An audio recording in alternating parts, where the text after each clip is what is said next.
कर लें, मैडम बस मैंने कोई एक भी रिक्वेस्ट कर करनी सकते हैं। थी ठीक है, 3 हम कर कि सकते मैडम हम हैं छोटे quickly। छोटे 3 हाँ सिनेरियो बिल्कुल कर ऐसे लेते कर हैं। सकती हूँ। ठीक है, तो जी डॉक्टर सपना।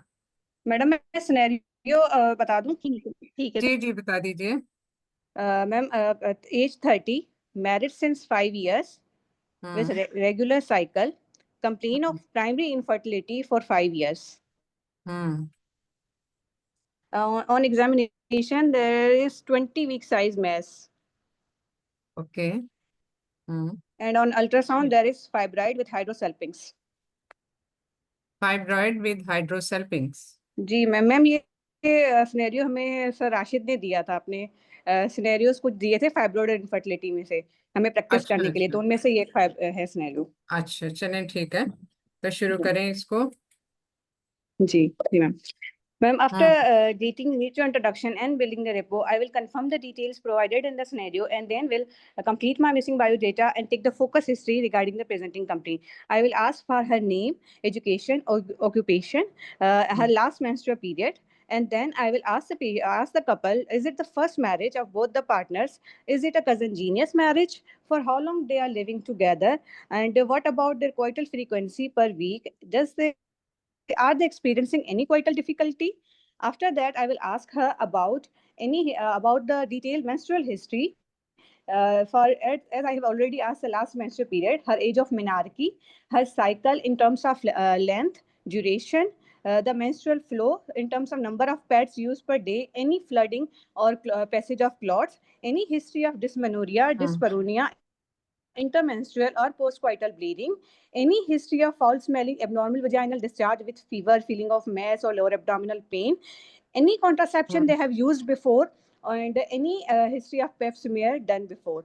After that, I will ask her about the history of acne, hirsutism, weight gain, any history of heat or cold intolerance and palpitation, any history of headache, nipple discharge, or blurring of vision, and any any instrumentation or any surgery done up till now. Hmm After that, I will ask her for any chronic history of chronic diseases like diabetes, hypertension, tuberculosis, any tuberculosis and asthma, or any thyroid disease, any family history of such diseases plus family history of infertility, and how does she having any bladder or bowel symptoms, and then I will ask her for the any addiction in terms of smoking, alcohol, or any other recreational drug use. Is there any drug or food allergy, and how is the support at home? Then for the male partner, I will ask about his age, addiction, occupation, any previous comorbids, any history of trauma, mumps or titus, any inguinal or testicular surgery, any history of any drug history, including metabolic steroids or antidepressants, any history of infection or any sexual dysfunction. Hmm जी ma'am history hmm, ma'am history हो गई। अब should I move to investigation या ठीक आप ठीक correct है, आप करेंगे यहीं पे? कंप्लीट करें अपना। After that, I will examine my patient. I will start with a general physical examination. I will calculate the BMI, calculate her BMI, do her vital examination, including blood pressure, pulse, temperature, respiratory rate. I will look for the pillar and jaundice, do the thyroid and breast examination, and also do the abdominal examination. As the finding is already given that there is a 20-week size mass, so I will look for the first of all for any tenderness, then for the mass, I will look for its size is given its site, mobility, tendon mobility, its consistency, surface, margins for the overlying skin, for its fixity, color, and temperature, and whether the lower limit is reachable or not. Then I will percuss the swelling, and also auscultate it for any bruit. After that, I will do the examination. On local examination, I will look at the external genitalia, whether they are healthy or not. If there is any bleeding or discharge, then I will take the details and do the hmm sterile speculum examination and look for the cervix and vagina for any associated pathology or the presence of clots in the vagina, and after or any polyp. After that, I will do the bimanual examination for the uterine size, position, version, mobility, any nodularity, and any adnexal fullness or pathology. Then I will, examine with the help in liaison with the urologist. I will also like to examine the male partner also, and then I will move on to the investigations, starting with the baseline investigation, in which I will have her complete blood count with date for hemoglobin, total leukocyte count, and platelet, her blood group with Rh factor, her viral serology including hepatitis B, C, and HIV, her random blood sugar, and midstream urine for 14% sugar. And specific, I need her hormonal profile, especially D21 progesterone, her tubal patency test, if any done, husband semen analysis, and as in the ultrasound, there are fibroid and hydrosalpinx. I also want to know the FIGO classification of fibroid or any other associated pathology beside these. Ma'am अब ठीक है manage भी कर या ठीक है after that continue जी मैं जी after that I will after my history examination diagnosis that the most likely cause of their subfertility is fibroid uterus. Although it is causing subfertility alone in only 2.4% of the couples, by interfering with the transfer of ova and sperm and interfering with the implantation. I will counsel her for the nature, benign nature and course of the disease. I will, as my patient is having fertility wishes, although fibroid has medical management also, but keeping in mind the wishes of the patient for her fertility, I will counsel her for the surgical management option in terms of myomectomy. The route of myomectomy will depend on the size and location of the fibroid. If it is submucosal fibroid, then I will go for hysteroscopic myomectomy. But if we go stage, मैं इसमें थोड़ा सा scenario आपको इस point पे दे देती हूँ without interrupting you much कि इसमें clinically you have examined and the patient is having 20-week size mass which is central and mobile from side to side and lower limit is not reachable, and this has been confirmed by digital examination as well. Definitely you cannot feel adnexal fullness with this much size of the mass. So your comment on adnexal fullness was wrong. Now, coming to the investigation and more specifically the ultrasound examination, which shows two large intramural fibroids of one is 8 into 7 centimeter and the other is 8 into 8 centimeter. One is located anterior wall and the other is located in the posterior wall. So you have to counsel the patient accordingly. ये आपको एक overall मैंने एक scenario दे दिया जिसके ऊपर फिर आप अपनी बेस करोगे discussion, because now in the discussion you have to be more specific कि what you are going to do with this patient. Ma'am दोनों इंट्राम्यूरल है, एक एंटीरियर वॉल पे और एक पोस्टीरियर इंट्राम्यूरल है, दोनों इंट्राम्यूरल है. Okay ma'am. Then I will counsel my patient that depending on the location and the size of the fibroid, laparoscopic myomectomy can be done, as myomectomy has a 50% chance of successful pregnancy. So I will go for the laparoscopic myomectomy. After myomectomy, I will counsel my patient that there are also the risk of recurrence after the myomectomy. So if the cavity has not been breached, then she will use the contraception for 3 months, and after 3 months she will go for conception.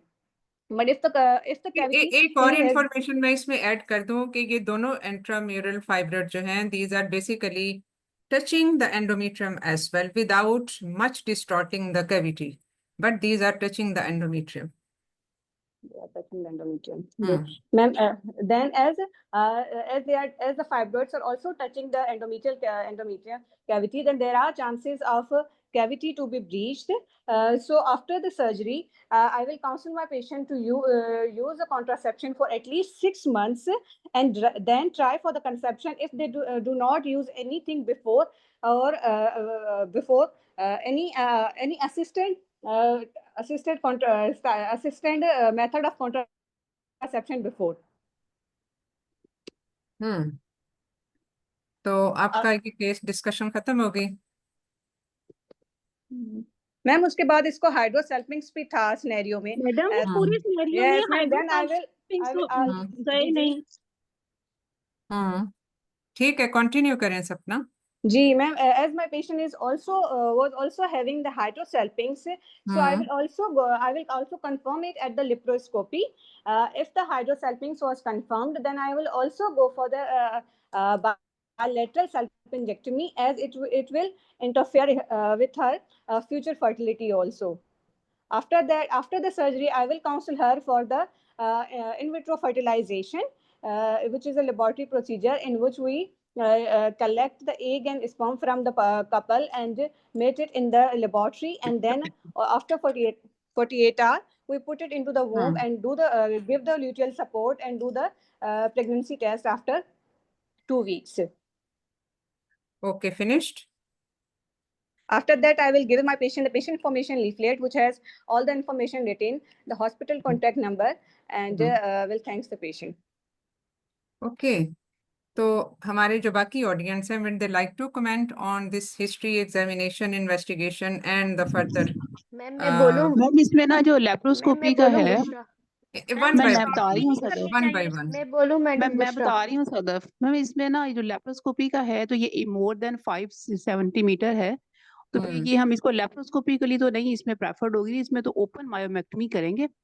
और वैसे भी ये intramural touching the endometrium है, तो इसमें endometrium भी open हो सकती है। और दूसरा, जिनमें फर्टिलिटी डिजायर्ड होती है उनमें लेप्रोस्कोपिकली नहीं करते, क्योंकि वो स्टिचेस का है कि वो फुली यानी कि वो पावरफुल नहीं होते, चांसेस ऑफ रप्चर होते हैं। तो मैम इसमें लेप्रोस्कोपी नहीं बनती, इनमें तो ओपन मायोमेक्टमी हम उसको Okay, option this is one thing. This is one thing. Anyone else?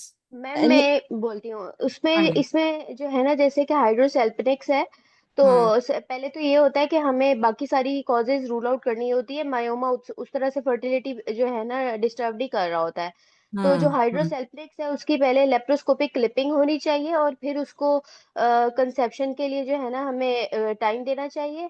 और क्योंकि उसमें ये होता है कि अगर और कोई मसला नहीं है तो फिर 1 to 3% होता है कि मायोमा की वजह से इनफर्टिलिटी है, वरना तो वरना ये 40% ये बाकी चीजों की वजह से होती है। तो उनको पहले करना चाहिए, अगर उसमें कंसेप्शन हो जाती है तो ठीक, नहीं तो फिर हम मायोमा की तरफ जाएंगे और फिर उसकी open What would you suggest? Suppose एक it's बार मैं hydrosalpinx on intraoperatively. Ma'am hydrosalpinx में क्लिपिंग तो नहीं बनती ना, उसमें तो सेल्फ इंजेक्टमी करनी पड़ेगी। उसमें तो अगर फिर clipping सेल्फ करेंगे तो इंजेक्टमी करेंगे तो उसके बाद तो उसको फिर हमने आईएफ का ही ऑप्शन बचता है। नहीं, एक Okay. इसमें डिफरेंट है। आप ये कह रही हो कि इसमें हम सेल्फिंगोस्टमी भी कर सकते हैं और क्लिपिंग भी कर सकते हैं और सेल्फिंगडेक्टमी तो सपना ने बताया हमें, ठीक है। तो ये 3 ऑप्शंस हैं। लेट्स सी कि इसमें हम क्या कर सकते हैं। तो ये 3 ऑप्शन होगी जो इसमें हमने हाइड्रोसेल्पिंग्स को मैनेज करना है। What else? मैडम हम इसको जीएनआरएच का ऑप्शन दे सकते हैं प्रायर टू सर्जरी, अगर जीएनआरएच देके size of the myoma reduce Okay, करें this is फिर this is laparoscopy. another option, pre-surgery GnRH analogs. ठीक है, this is another thing. What else? और जो हम करते हैं यूट्राइन आर्टरी एम्बोलाइजेशन, वो ऑप्शन भी हम इसको दे सकते This हैं। is another option. Now madam patient की अब फर्टिलिटी रिक्वायर्ड है ना। हाँ जी, वो उसमें हम देखते हैं इसको 1 by 1 क्या है। अब simply to conclude this case, patient is a young age madam मैं patient. इसकी मैनेजमेंट बोलूं? जी जी जी जी बताइए। Madam, for the management of this patient, first of all, I will counsel my patient that she is having a fibroid uterus and along with the hydrosalpinx, and that could be the cause of her subfertility. And I will also check either the patient is having symptoms along with this fibroid or not. If this fibroid is causing the symptoms and this fibroid is the cause of subfertility, then this fibroid need to be treated. Otherwise, I will counsel her about the hydrosalpinx. And before giving her a treatment option, I will discuss pros and cons with my patient. Madam, regarding the hydrosalpinx, first I would like to dig out the cause of the hydrosalpinx, and then what was the size of the hydrosalpinx. My patient is only 30-year female.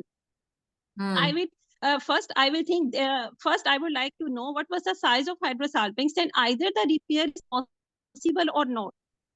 And if the repair is possible, and what was the size of the fibroid, what was the FIGO scoring of the fibroid, my management will depend on all these factors. And regarding her surgery, if this fibroid is the cause of her subfertility and is affecting her quality of life in terms of heavy menstrual bleeding, then I will go for open myomectomy after counseling of my patient that either on ultrasound there is a 2 fibroid, but there may be more fibroid. In case of open myomectomy, I can palpate the uterus. There may be a seedling fibroid that we may miss while we are doing a laparoscopy. And as we have a 2 fibroids, one is on the anterior wall and one is on the posterior wall. So as I'm doing a surgery on a female that needs a fertility, so I will be very much conscious about maintaining the hemostasis and will take all the measures to prevent the hemostasis so that the adherence will not form. Regarding the fibroid which are on the anterior wall, in which I will give a horizontal incision first, I will use a vasopressor agent, IV transamine will be used so that the adherence can be minimized. So And then on the anterior wall fibroid, I will okay, Lubna. This is basically now is the surgical technique जिसको अभी हम touch नहीं कर रहे. Let's discuss it later on. अब इसमें आप जो view points जो different मेरे पास आए उसमें देखो एक patient है जो young patient है and she has come with the infertility and the 20-week size fibroid along with the hydrosalpinx. So your objective of treatment is to rule out the other causes of infertility as well as to treat this case. अब एक scenario है कि इसमें symptomatic है या नहीं है. अब सपोज इसमें सिम्टोमेटिक है तो उसमें तो स्ट्रेट फॉरवर्ड वैसे ही इंडिकेशन बन जाती है. But suppose the patient is asymptomatic except for having this infertility and except for having a lower abdominal pressure और ये सारा इसमें, और इसके अलावा she is feeding herself a mass, और इसके अलावा कोई सिम्टम्स उसको नहीं है. तो उस केस में अगर जो एसिम्टोमेटिक पेशेंट हो and with this much size of the fibroid which I told you that रफली 8 centimeter both fibroids, one in anterior wall and one posterior wall, mainly intramural and just touching the endometrium, not distorting the cavity. अब इसमें जो hydrosalpinx की जो association है, this is not due to the compression effect of it, this is due to the blockage of the femoral end. That is why the secretions are pent up in that fallopian tube. अब वो जो secretions हैं, अब इसमें जो एक वो बना हुआ, डेफिनेटली इसमें मैनेजमेंट इसकी क्या होगी, that will depend upon the size of the hydrosalpinx. क्योंकि अगर ये 3 centimeter से होगा तो उसमें उसका सिलेरी डैमेज हो जाता है, उसमें उसको रिटेन करने का फायदा कुछ नहीं होता.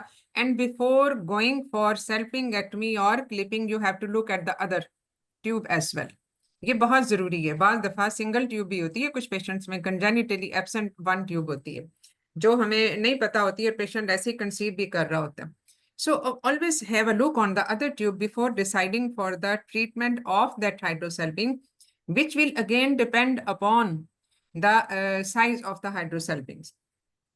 तो उसमें definitely we can go for the fimbrioplasty या salpingostomy, जिसमें हम फिम्ब्रिया को वो करके तो उसके सिक्रेशन को ड्रेन कर लेते हैं. If it is not of moderate size, अगर दूसरी ट्यूब खुली हुई है तो भी, because the patient is young and because we are giving time for the natural conception as well, at the most हम IUI कर सकते हैं because of the cost of the ART in terms of IVF and ICSI. जो which is not available, mostly not available in the public hospital, and our most of the population goes to the public hospital, so they cannot afford the cost of it.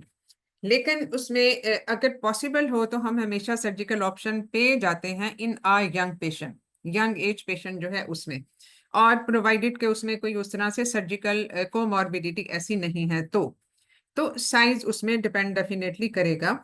अब दूसरी चीज है fibroid. Even if the fibroid is asymptomatic, तो asymptomatic fibroid में would you let the अब इसमें जो एक चीज इन्होंने नहीं पूछी थी वो ये कि whether the husband and the wife are living together और नॉट. बाद दफा ऐसा भी होता है कि पेशेंट जो है वो 5 सालों में हो सकता है 1 साल ही हस्बैंड के पास रही हो एट एन इंटरवल, और उसमें एक नेट इफेक्ट जो होता है living together and then having the conception वो कम होता है. वरना फाइब्रॉइड के साथ भी कंसेप्शन तो हो जाती है बाद दफा. प्रेगनेंसी विद फाइब्रॉइड वाली सिचुएशन इतनी अनकॉमन नहीं है. तो वो भी एक सवाल हमने पूछना था. लेकिन प्रोवाइडेड हस्बैंड सीमन एनालिसिस ठीक है, सब कुछ ठीक है, और कोई मसला नहीं है, except for this hydrosalpinx the other tube is patent. ये अब ये जो दूसरी ट्यूब की पेटेंसी है, अब इतने बड़े फाइब्रोइड 20 वीक साइज पे हम हिस्टोसेल्पिंगोग्राफी तो नहीं करेंगे हम इसमें। ये एक अल्ट्रासाउंड की वो थी, रिपोर्ट थी, और इसमें हमने जो है वो उसको देखना है कि दूसरी ट्यूब पेटेंट है या नहीं है। इसको हम अब दूसरी चीज जो इसमें बहुत इंपॉर्टेंट, जो मेरे सवाल पूछने का मकसद ये है कि क्या हम एसिम्प्टोमेटिक पेशेंट को छोड़ देंगे as such for the natural conception to occur despite 5 years of marriage and despite 20 week size overall size of the uterus? तो क्या हम मैम एसिम्प्टोमेटिक फाइब्रोइड को छोड़ सकते हैं? मैम नहीं इसमें सर, you चूंकि conceive ही नहीं मैडम कर रही बहुत तो कम नहीं छोड़ सकते ना, ma'am less than 3 infertility centimetre prolong का होता है तो इनफर्टिलिटी फिर हम है। छोड़ सकते हैं। मैम प्रोलॉन्ग्ड इनफर्टिलिटी है तो इसमें क्योंकि फाइब्रॉइड जो है ना दे लोग हैंड कॉज रेज कर लें और एक एक करके बोलें ताकि डिक्रीज सबको आवाज आ जाए। मायोमेट्रियल कॉन्ट्रैक्टिलिटी, अब इसमें इम्पेयर इम्प्लांटेशन इसमें और देखो, डिक्रीज अब इसमें दो तीन इंटरल्यूकिन चीजें हैं। अब इसमें दो तीन चीजें हैं। एक तो जो इनफर्टिलिटी इसकी है, उसमें हम इसको एसिम्प्टोमेटिक फाइब्रोइड को भी नहीं छोड़ सकते, because now this has crossed a certain limit, जहां पे अब फाइब्रोइड चाहे इंट्राम्यूरल है, लेकिन ये और कैविटी को डिस्टॉर्ट भी नहीं कर रहा, but it is touching the endometrium, और इसमें एक साइज से बड़ा हो गया, जिस उस साइज के बारे में थोड़ी सी कंट्रोवर्सी एग्जिस्ट करती है कि whether it should be beyond 3 centimetre या 5 centimetre. Generally speaking it is beyond the 5 centimetre, but even after 3 centimeter size of the intramural fibroid, it does affect implantation and the continuity of the fertility, जो है उसमें pregnancy की continuity में भी ये problem कर सकता है, I mean miscarriages का रेट। तो उसमें अब ये कैसे इफेक्ट करता है? अगर ये फर्ज किया ट्यूब को भी इफेक्ट नहीं कर रहा, इसने एंडोमेट्रियल कैविटी को भी डिस्टॉर्ट नहीं किया, तो there are different theories about it, जिसमें सबसे ज्यादा ये कि ज़ाहिर है फाइब्रोइड जिस जगह पे होता है, फाइब्रोइड की अपनी एक पैथोजेनेसिस है। फाइब्रोइड जहां भी होगा उसमें रोल आ जाता है इन्फ्लेमेटरी मार्कर साइटोकाइंस वगैरह का, जो कि डिसिडुआ बनाने में बहुत हेल्प करते हैं, जिसमें सबसे इंपॉर्टेंट नेचुरल किलर सेल्स हैं, और साइटोकाइन इन द इंटरल्यूकिन 10 है कि इसमें बहुत इंपॉर्टेंट होता है, और ग्लाइकोडिलिन प्रोटीन्स हैं। ये सारी वो चीजें हैं जो कि इंपॉर्टेंट होती हैं for the implantation of the conceptus, क्योंकि इसने डिसिडुअलाइजेशन में हेल्प करनी है। फाइब्रोइड की मौजूदगी इन सब चीजों को कम कर देती है, और ये सारी चीजें जो मौजूद होती हैं ये जंक्शनल जोन में मौजूद होती हैं। Junctional zone is basically the inner 1/3 of the myometrium. ये सारी चीजें वहां पे होंगी। इसके अलावा जो वेस्कुलर एंडोथेलियल ग्रोथ फैक्टर, ये जो एपिडर्मल ग्रोथ फैक्टर, ये सारी चीजें उनकी भी डिस्टरबेंस होती है, जिसकी वजह से वेस्कुलरिटी, और इसके अलावा जो बाकी जो फैक्टर्स हैं जिसमें बेसिकली यूट्राइन कॉन्ट्रैक्टिलिटी, ये सब चीजें इसमें इंपॉर्टेंट होती हैं, क्योंकि नेचुरली जो junctional zone he is a determinant of the myometrial contractility pre ovulatory phase में और पोस्ट ओवुलेटरी फेज में। अब प्री ओवुलेटरी फेज में उसकी जो कॉन्ट्रैक्शंस हैं वो नीचे से ऊपर जाती हैं, जो पोस्ट ओवुलेटरी फेज हैं उसमें ये ऊपर से नीचे आती हैं। अब ये चीज सारी डिस्टर्ब हो जाती है जब वहां पे फाइब्रोइड हो। Even if the fibroid is not सब एंडोमेट्रियल, इसको हम सब एंडोमेट्रियल तो कहेंगे, लेकिन ये फिगो स्टेजिंग के हिसाब से ये 3 एंड बियॉन्ड में ही आएगा, क्योंकि 2 तक तो वो कुछ ना कुछ प्रोट्यूट कर रहा होता है एंडोमेट्रियल कैनाल में, तो ये 3 एंड उसमें आएगा। तो इसमें ये सब चीजें उनका बिल्कुल रिवर्स इफेक्ट हो जाता है मायोमेट्रियल कॉन्ट्रैक्टिलिटी का। तो इस वजह से चाहे वो और भी कोई सिम्टम नहीं कर रहा, लेकिन फिर भी ये इम्प्लांटेशन रेट को सिग्निफिकेंटली कम करेगा। तो इसमें एक साइज से बियॉन्ड इसको निकालना जरूरी होता है। अब जब हम सर्जरी का डिसाइड कर लेते हैं, तो सर्जरी के डिसीजन में हमें कुछ चीज़ों का ध्यान रखना पड़ता है। सबसे पहले तो हमने ये डिसाइड किया कि वाकई इसमें करने की ज़रूरत है या नहीं है, तो वो लोकेशन और हमने साइज पे डिपेंड किया, उस पर डिसाइड किया, और उसके सिम्टम्स पे भी डिसाइड किया। सिम्टम्स बहुत ज़्यादा, मतलब सिम्टम्स हो तो हमारे लिए डिसीजन आसान है, लेकिन अगर सिम्टम्स ना हो तो even then we have to assess it, we have to decide it on the location and the size of the fibroid. और अगर ये हमने डिसाइड कर ही लिया है कि सर्जरी, तो फिर सर्जरी के बारे में हमारा ये होता है कि हम सर्जरी कैसे करें और सर्जरी पे जो कुछ चीजें हैं उससे हम, और सर्जरी में बहुत ज्यादा इंपॉर्टेंट जो चीज होती है वो ये कि इसमें एडहेजन प्रिवेंशन कैसे करें। तो इसमें मोड ऑफ सर्जरी और उसमें adhesion prevention protocols. Adhesion prevention is a very important thing to consider in myomectomies because we are going to do myomectomy in this case. क्योंकि मायोमेक्टमी एक वो सर्जरी है जिसमें एडहेजन फॉर्मेशन का chance बहुत ज्यादा होता है। तो यही वजह है कि इसमें जब हम डिसाइड करते हैं अबाउट सर्जरी, खास तौर पे अगर ये इंसिजन हो ऑन द पोस्टीरियर वॉल, क्योंकि अगर आपको एनाटमी का पता हो तो उसमें एटनेक्सा बिल्कुल उसके पाउच ऑफ डगलस की तरह उसके पोस्टीरियर वॉल की तरफ ज्यादा उनका एनाटॉमिकल ओरिएंटेशन होती है। तो इसलिए ये हमें होता है कि इसमें ट्यूबल ब्लॉकेज बाद में ना हो जाए विद द पोस्टीरियर, जो पोस्टीरियर वॉल इंसिजन है उस पे या मायोमेक्टमी पे। तो ये this thing we have to consider, haemostasis, haemorrhage control, और फिर उसके बाद इंसिजन लाइन क्या है, सुचर्स क्या हैं, नॉट्स कितनी हैं, हीमोस्टेसिस कितनी है, इन्फेक्शन प्रिवेंशन कितनी है, और रॉ एरियाज एक्सपोजर कितना है। और इसके अलावा जो एक बड़ी इंपॉर्टेंट चीज होती है which stage true for all types of surgery, वो ये कि हम इसमें बहुत ज्यादा टिश्यू कॉटराइजेशन ना करें। इसमें बहुत ज्यादा जो थर्मल इंजरी है टिश्यूज की वो कम से कम करें। यही वजह है कि इसमें जो रेडियो फ्रीक्वेंसी एब्लेजन है या जो अल्ट्रासाउंड गाइडेड थर्मो एब्लेजन्स हैं या थर्मो कोएगुलेशन है ऑफ द फाइब्रोइड, जो एक बार दफा हम करते हैं, इसमें वो नहीं होनी चाहिए। यानी इसमें कोई ऐसी टेक्निक हम यूज ना करें जिसमें टिश्यू नेक्रोसिस हो। और यही चीज जो है ये यूट्राइन आर्टरी एम्बोलाइजेशन में भी अप्लाई होती है कि जहाँ पे फर्टिलिटी का इशू है वहां पे हम यूट्राइन आर्टरी एम्बोलाइजेशन, जो कि काम ही इस तरह से करती है कि उसमें टिश्यू नेक्रोसिस होता है। तो टिश्यू नेक्रोसिस करने वाली हर चीज is relatively contraindicated for the patients who are trying to conceive for the management of fibroid. तो ऐसी हर चीज से हम इवन वो वाले मेडिकल मैनेजमेंट भी जो कि टिश्यू नेक्रोसिस करता है उसको भी हम अवॉइड करते हैं, लाइक जो सिलेक्टिव प्रोजेस्टेरोन रिसेप्टर मॉड्यूलेटर्स हैं जैसे यूलिप्रिस्टल एसीटेट, उसका भी काम यही है कि एपोप्टोसिस से वो टिश्यू नेक्रोसिस हो रहा होता है, सेल्स का लाइसिस हो रहा होता है। क्योंकि जब भी हम सर्जरी करते हैं तो हमारा एक ही ऑब्जेक्टिव होता है कि इसमें जो मायोमीट्रियल रीजनरेशन है वो काम अफेक्ट ना हो। अगर हमने टिश्यू को बंद कर दिया, थर्मल इंजरी कर दी, या हमने किसी मेडिसिन के यूज से उसकी इंजरी कर दी, तो इसीलिए, या कॉटराइजेशन से, वो तो डायरेक्ट इंजरी हो जाती है टिश्यू की, चाहे वो कोएगुलेशन हो चाहे वो कटिंग हो। तो उन सारी चीजों के साथ myometrial repair later on is impaired. अब ये जो दोनों फाइब्रोइड्स हैं जो 8 सेंटीमीटर के टचिंग द एंडोमेट्रियम, इसमें इसका मतलब है कि these are traversing whole of the myometrial wall, यानी सारी की सारी मायोमीट्रियम थिकनेस के अंदर ये मौजूद हैं और एंडोमेट्रियम के करीब करीब चले गए। तो इसमें जो डेप्थ ऑफ इंसिजन होगी वो पूरी through and through the myometrium होगी।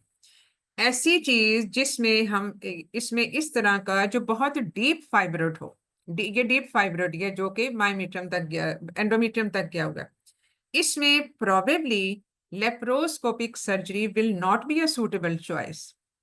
वो इसलिए कि जब हम पूरी मायोमीट्रियल थिकनेस को खोलेंगे तो उसकी लेयर टू लेयर क्लोजर बहुत जरूरी है। और लेप्रोस्कोपी में, दो I am not expert of laparoscopy at all, लेकिन उसमें जो हम देखते भी हैं कि उसमें कॉटरी का इस्तेमाल काफी होता है, और उसमें जो हम सुचरिंग भी करते हैं probably that is not that effective, या उसमें बहुत ज्यादा उस तरह से वो नहीं होता कि उसमें मायोमीट्रियल रीजनरेशन प्रोसेस एनहांस हो सके। If it is of Figo type 4, 5, 6 type के हों तो उसमें तो ये एप्लीकेबल है अवे फ्रॉम द एंडोमेट्रियम। लेकिन जब पूरी फुल थिकनेस ऑफ मायोमीट्रियम है तो उसमें डेफिनेटली ये इसकी जो स्ट्रेंथ ऑफ द स्कार है वो उसकी इतनी ज्यादा नहीं होगी। This is my opinion, but the laparoscopic experts can give their own expert opinion. तो इसमें जो है वो इसमें ऑनवर्ड प्रेगनेंसी में रप्चर के चांसेस बढ़ जाते हैं। अब हम आते हैं अपनी ट्रेडिशनल मायोमेक्टमी पे। ट्रेडिशनल मायोमेक्टमी में यूजुअली हम उसको जो करते हैं और इवन लेप्रोस्कोपी में भी एक चीज का जो बहुत ध्यान रखने की जरूरत होती है वो ये कि myometrial regeneration is dependent upon the intact जो है वो सूडो कैप्सूल्स। अब जो सूडो कैप्सूल ये कुछ लोगों को मैंने जो करते देखा या इवन बाज दफा जूनियर्स भी हमारे बाज दफा जो गलती करते हैं वो ये कि सूडो कैप्सूल को आइडेंटिफाई करना बड़ा जरूरी है, क्योंकि सूडो कैप्सूल वो चीज है जिसने मायोमीडियम को बाद में रीजनरेट करना है। This is basically rich in neurovascular bundle जिसमें होते हैं, जिन्होंने सारे का सारा जो है वो और बाज दफा इसमें जो न्यूरोवेस्कुलर बंडल्स होता है वो वेस्कुलरिटी नजर आती है हमें as ring of fire on the ultrasound, जो और फीडिंग वेसल भी हम इससे आइडेंटिफाई करते हैं। तो उसको इंटैक्ट रखना बड़ा जरूरी है। So we have to identify the true capsule of the fibroid, और उसकी इन्यूक्लिएशन में ये चीज हम मद्देनजर रखेंगे।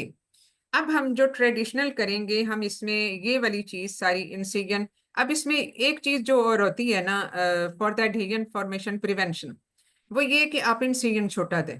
यानी फाइब्रोइड अगर इतना बड़ा है और हमने डेफिनेटली मायोमेक्टमी ही करनी है तो इंसिजन का डिसीजन और इंसिजन की length that is an other determinant of post operative adhesion formation.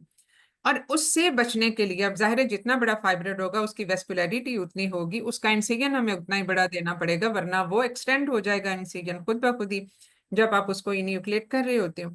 तो इस मसले से बचने के लिए comes the role of pre surgery GnRH analogues, क्योंकि ये जो पेशेंट है इसमें जो एब्डोमिनल इंसिजन है दैट इज वन थिंग, लेकिन जो यूट्राइन इंसिजन है दैट इज मोर सिग्निफिकेंट, कि वो इंसिजन इतना बड़ा ना हो जाए कि उसमें बाद में जो उसका जाहिर है जितना बड़ा इंसिजन होगा। एक मिनट, हेलो हेलो जी मैम, जी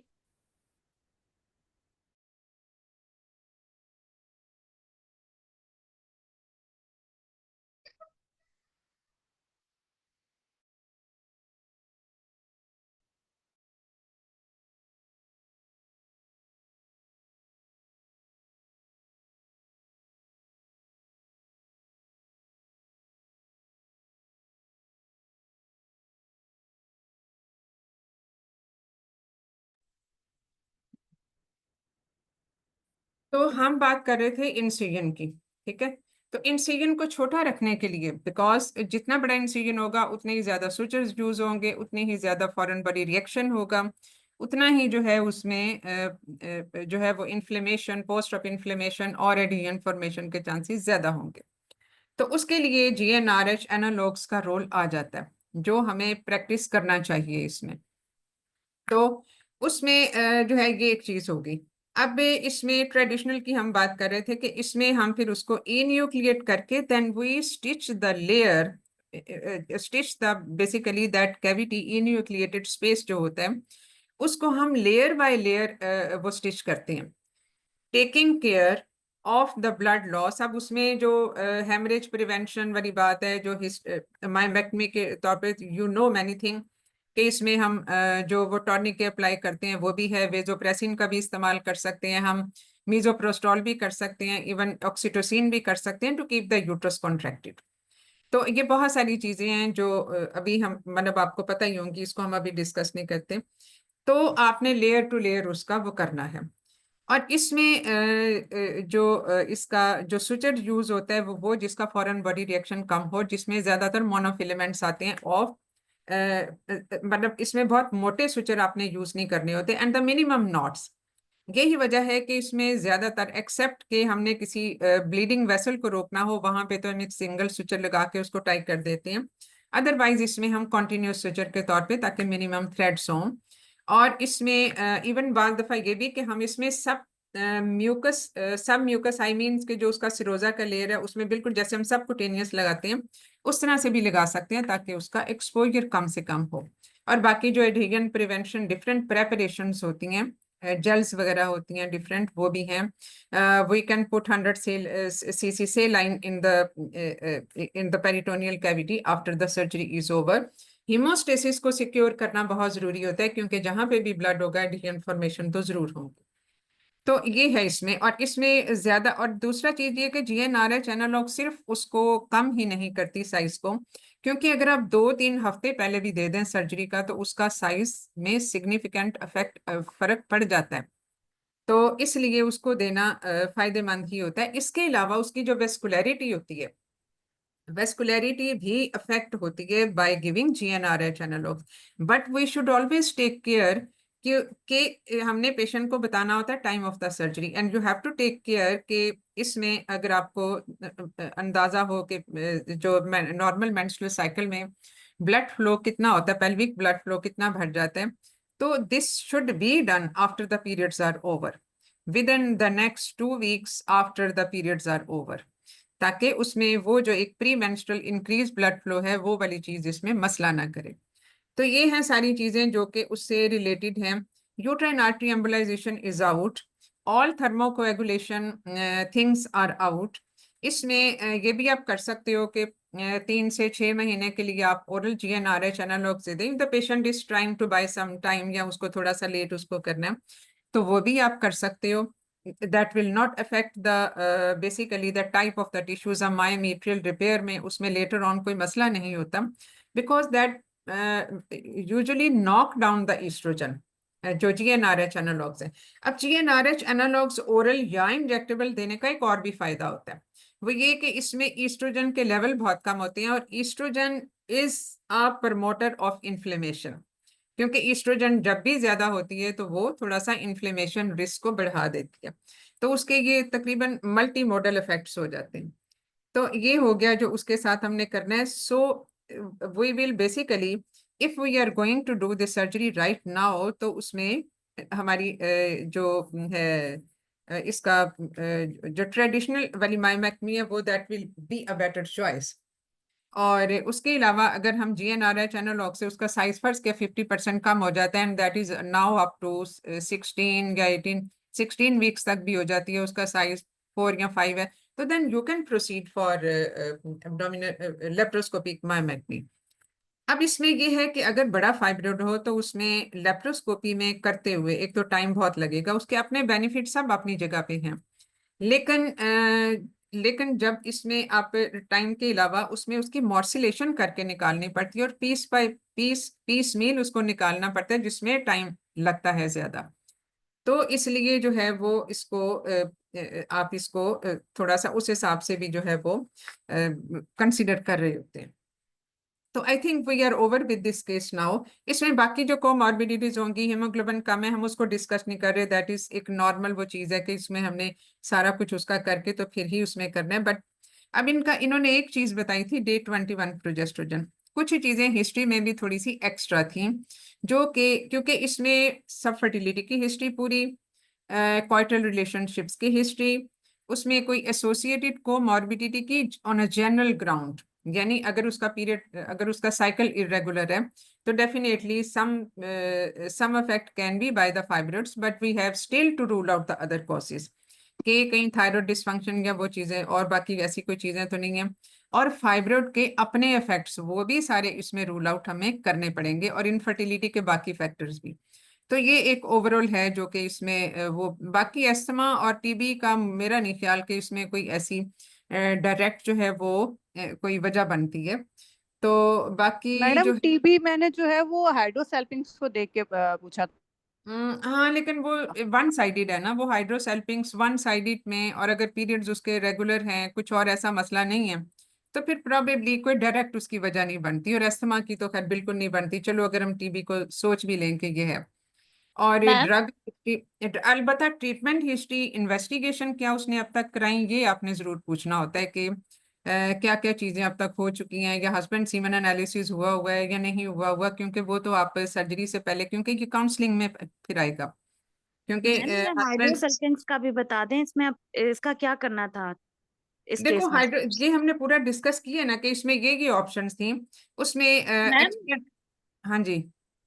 मैम अब इस अगर यही केस होगा और अल्ट्रासाउंड पे हाइड्रोसेल्फिक्स दिया हुआ है तो हमारी अप्रोच क्या होगी? पहले हम उसको लेप्रोस्कोपिकली कंफर्म करेंगे वेदर इट्स यूनिलेटरल और बायोलेटरल और एनी अदर एसोसिएटेड पैथोलॉजी है या नहीं है, and then will discuss with the patient के प्री ऑपरेटिव और साथ ही साथ उसे प्री नहीं, ऑप कंसल्ट देखो लेंगे फिर हम हाइड्रोसेल्पिंग्स हमें पेशेंट के जो अल्ट्रासाउंड पे नजर आएगा वो एक ट्यूबुलर मैस की सूरत में नजर आएगा, क्योंकि बाज दफा एक ट्यूबुलर मैस हो, एक लंबा मैस है, फर्ज किया 3 सेंटीमीटर इंटू 10 सेंटीमीटर का मैस है, तो वो ट्यूबुलर ही है, और इसको फिर हाइड्रोसेल्पिंग्स वो लेबल कर देते हैं। तो मेरे ख्याल में ये अल्ट्रासाउंड डायग्नोसिस ही है कि फाइब्रॉइड भी है और उसके साथ एक ट्यूबुलर मैस भी है। So they told it to be a hydrosalpinx, लेकिन ये सारी चीजें हम अब लेप्रोस्कोपी पहले करें फिर उसके बाद करें, हम इसको 1 स्टेप प्रोसीजर के तौर पे करेंगे, and we will sort out the things on intraoperatively. लेकिन हमने पेशेंट की काउंसलिंग पहले की होगी कि इस तरह से ट्यूब का ब्लॉकेज उन्होंने शो किया हुआ है, दिस विल बी कंफर्म्ड इंट्राऑपरेटिवली, और अगर ये मैनेज हो सकता हुआ तो हम इसको मैनेज करेंगे, otherwise we will treat it accordingly. तो इसलिए जो है वो इसमें सारी चीजें आपने पहले डिस्कस कर दी, और उसके अलावा ये कि दूसरी जो ट्यूब है उसके स्टेटस पे भी ये डिपेंड करेगा कि हमने क्या करना है। For suppose the other tube is normal looking, ठीक है, और उसमें जो है ये this is grossly dilated tube, तो your preferable choice would be to do salpingectomy या क्लिपिंग, ठीक है, सेल्पिंगेक्टमी ही ज्यादा बेहतर होती है। तो ऐसी सूरत में हम फिर पेशेंट को, क्योंकि पेशेंट से आपने आईवीएफ से सब की ऑप्शन पहले से बात कर ली हुई है, इसलिए इसमें बहुत डिटेल डिस्कशन की जरूरत होगी पेशेंट और उसके फैमिली से भी कि ये होगा। अब हम स्टेप टू स्टेप ये तो नहीं करेंगे कि अब पहले हम इसकी ट्यूबों को देखें, फिर पेशेंट को काउंसल करें, फिर उसके बाद सर्जरी करें, फिर हम देखें कि अब हमने क्या करना है। So you will sort out everything right in the 1 session. और अगर फिर भी फर्ज किया कोई ऐसी सिचुएशन है which is not included, the discussion of which was not included on your initial counseling session, you can contact the family and her husband specifically during the surgery even, या एक आपने अगर फर्ज किया एक आपने सर्जिकल स्टेप डिसाइड किया था और वो आप अब नहीं कर रहे, या एक आपने डिस्कस नहीं किया और वो आप अब करना चाह रहे हो, तो भी इंट्राऑपरेटिव जो है वो कंसल्टेशन आप उसकी फैमिली से ले सकते हो। और ये चीज आप उनको पहले से बताओगे कि अगर कोई ऐसी सिचुएशन होती है जिसके बारे में हमें अभी नहीं पता और जिसके बारे में हमने अभी डिस्कस नहीं किया, तो हो सकता है सर्जरी के दौरान में हम आपसे डिस्कस कर लें, ठीक है।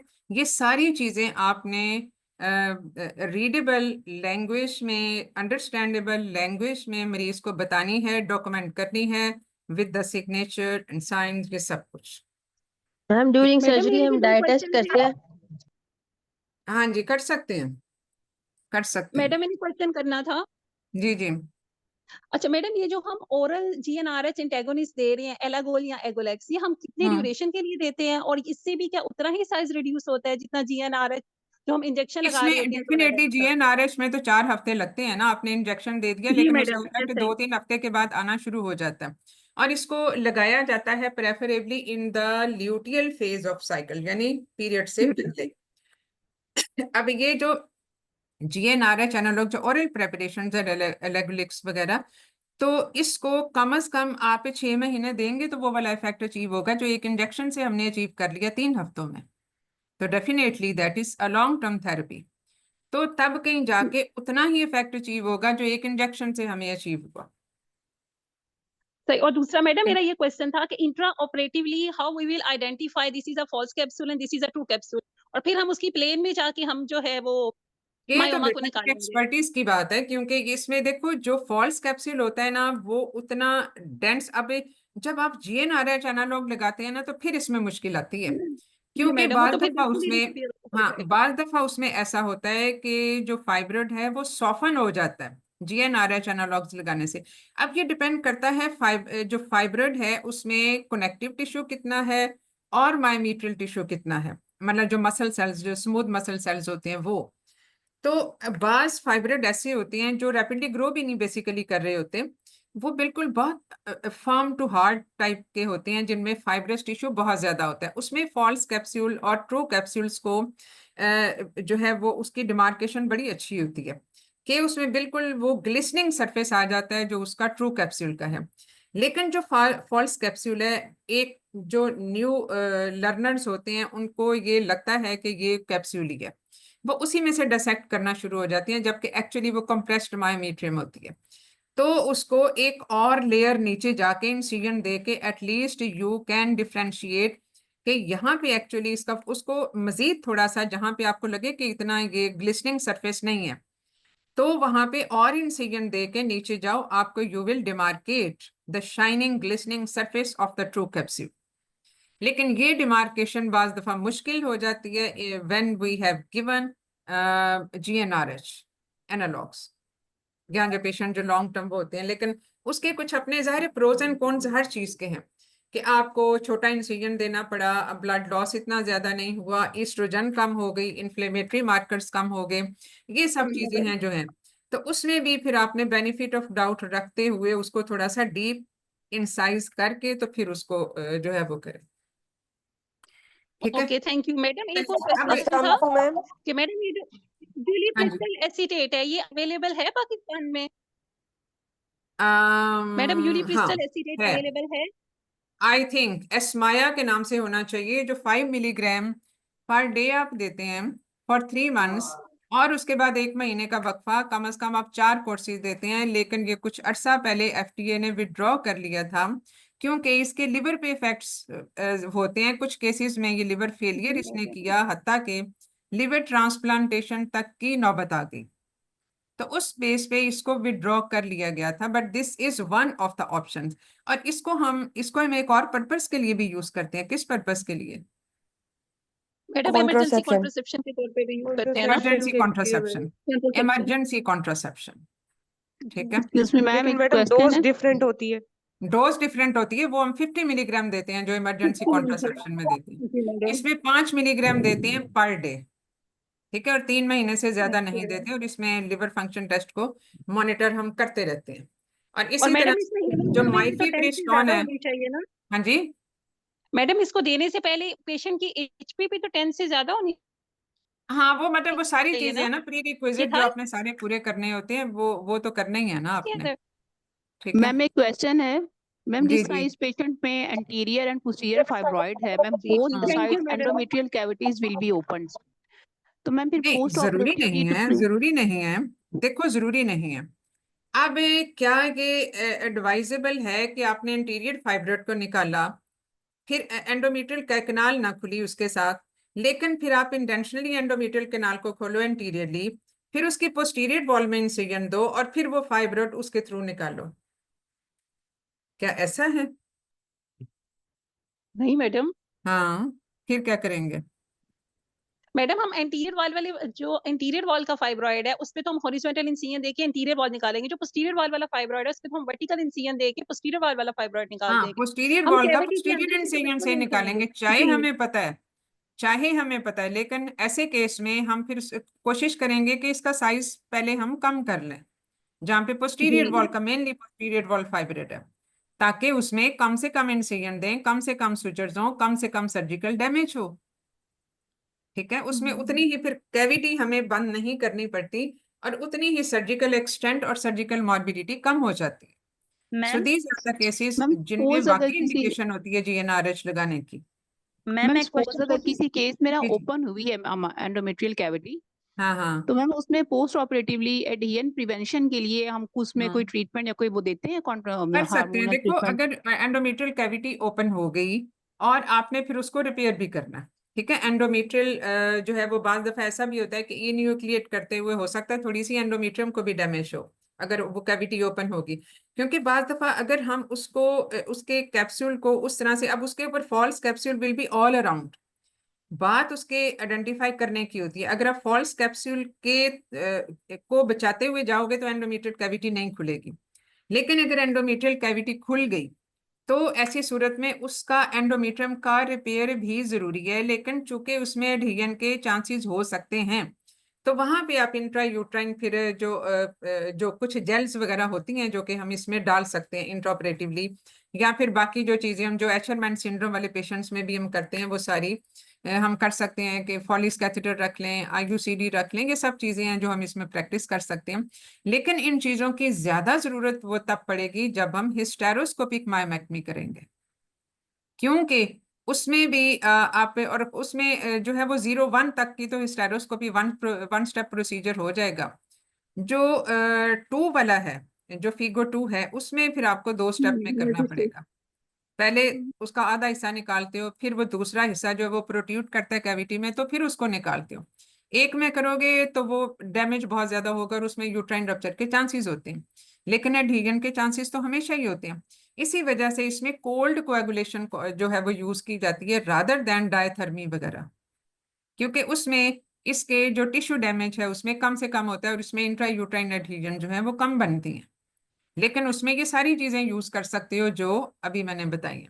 और इंट्रा यूट्राइन मैडम क्रायोमायोलाइसिस, जी हाँ मैडम क्रायोमायोलाइसिस का रोल है, जो क्रायोमायोलाइसिस का वर्ड लिखा हुआ था और मतलब इसको मायोलाइसिस कर का, तो सकते, ये देखो थोड़ा सा जहाँ बताएं। पे थर्मल कोएगुलेशन आपने नहीं करनी, थर्मल कोएगुलेशन में टिश्यू डैमेज बहुत होता है, चाहे वो सिंपल कॉटरी भी क्यों ना हो।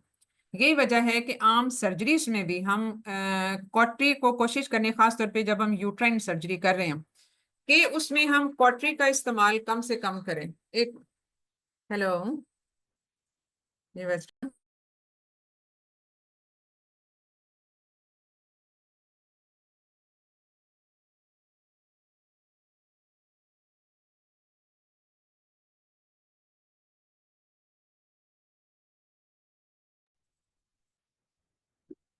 अच्छा, हाँ जी, हम कहाँ पे थे?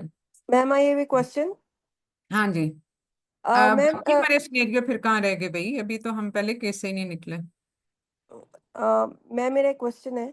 हम्म मैम क्वेश्चन ये है कि जिस तरह आपने एक्सप्लेन किया है कि हम लोग सारी ये प्रोज एंड कॉन्स पेशेंट और उसके अटेंडेंट से डिस्कस करेंगे और पर ऑपरेटिवली भी उसको असेस करेंगे। हम्म अगर हमने हम्म उसके फाइब्रॉइड्स को रिमूव कर दिया है तो उस वक्त हमारा हम्म। पर ऑपरेटिवली स्टांस रिगार्डिंग हाइड्रोसेल्पिंग्स उस वक्त क्या होगा?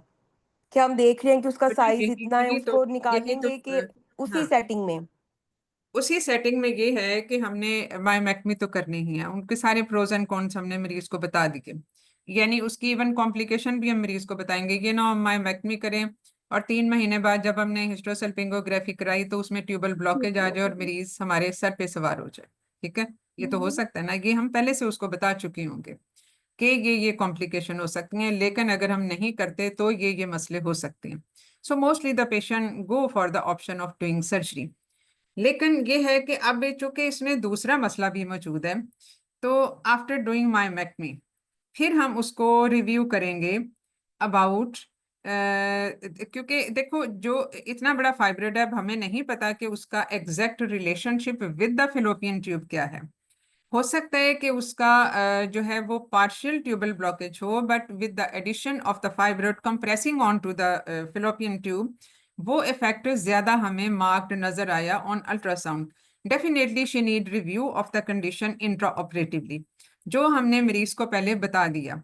अब अगर फर्ज किया मायोमेक्टमी करने के बाद, तब हम एनाटॉमिकल रिलेशनशिप के साथ उसको ट्यूब को दोबारा से रिव्यू करेंगे, और अगर वो शराइत सारी पूरी करती है फॉर अ सक्सेसफुल सर्जरी, तो हम उसमें सर्जरी करेंगे which will be fimbrioplasty, meaning that we will open her distal end of the fallopian tube, ताकि उसका वो ड्रेनेज जो है वो एस्टेब्लिश हो जाए। और वो ट्यूब, और ये तभी होगा जब उसका डायमीटर 3 सेंटीमीटर से नीचे होगा। नॉर्मली जो फिलोपियन ट्यूब है वो लेस देन 1 सेंटीमीटर होती है, लेकिन अगर 3 सेंटीमीटर से ज्यादा हो जाएगा तो उस सूरत में उसका जो सिलियरी फंक्शन है वो डिस्टर्ब होता है, टॉपिक के चांसेस बहुत ज्यादा होते हैं, उसका एक्चुअली जो रोल इन कंसेप्शन है वो बहुत कम हो जाता है। Rather, it acts as a nidus for continuous inflammation, preventing the implantation and the embryo. Embryo toxic होती है बेसिकली अगर इसमें रिकर कर जाए इसका fimbrial end blockage, distal end blockage. क्योंकि अगर एक जगह से हमने सर्जरी की है और उसके मार्जिन को इवर्ट कर दिया, तो बेसिकली फिम्ब्रिया का जो एक फैन लाइक फंक्शन होता है to pick up the ovum, वो भी खत्म हो जाता है, जो फिम्ब्रियोप्लास्टी वाला जो चीज होती है। तो ये तो एक चीज है, लेकिन हम फिर भी उसको कर रहे होते हैं ताकि उसकी एक जो ट्यूब है उसको हम एक खास तौर पे यंग एज में, लेकिन हम पेशेंट को ये सब कुछ बताएंगे कि अगर हमें ये बहुत ज्यादा डिजीज ना हुई तो हम इसको खोलने की कोशिश करेंगे। लेकिन वो जो हम खोलने की कोशिश करेंगे उसमें उसमें हमारा मकसद ये होगा कि ये नेचुरल कंसीव की तरफ चली जाए। Suppose patient is doesn't opt for keeping a disease tube inside, आप उसके सारे प्रोज एंड कॉन्स बता देते हो, तो वो कहती है कि नहीं, ये अगर इसमें ऐसा हो सकता है कि बाद में एक्टोपिक हो जाए या बाद में ये नॉर्मल कंसेप्शन, तो better remove it. So in that case after having a look at the other tube, फिर हम उसको निकाल सकते हैं, क्योंकि पेशेंट डायरेक्टली चाहती है कि after this much prolonged infertility she rather better go for IVF और ICSI। तो वो वाली ऑप्शन डेफिनेटली हम कर सकते हैं। So the treatment will be individualised according to the wish of the patient, according to the situation of the fallopian tube and the surgical difficulty, और वो सारा इंट्राऑपरेटिव उसके हिसाब से। तो ये एक वन स्टेप डिसीजन नहीं होगा, this will be based on many thing. Initially आपने सिर्फ पेशेंट को एक्सप्लेन किया और उससे उसकी विश पूछी, तो ये इस तरीके से इसको करना होता है। हम ये नहीं करेंगे कि अच्छा हम ये इसको ये कर देंगे वो कर देंगे, हम उसको करेंगे कुछ कंडीशंस के साथ। ठीक है मैम थोड़ी सी मैं समरी ओके बता दूं मैम। मैनेजमेंट की। जी, मैम मैनेजमेंट की समरी 2 मिनट में बता दूं। चलो बता दो।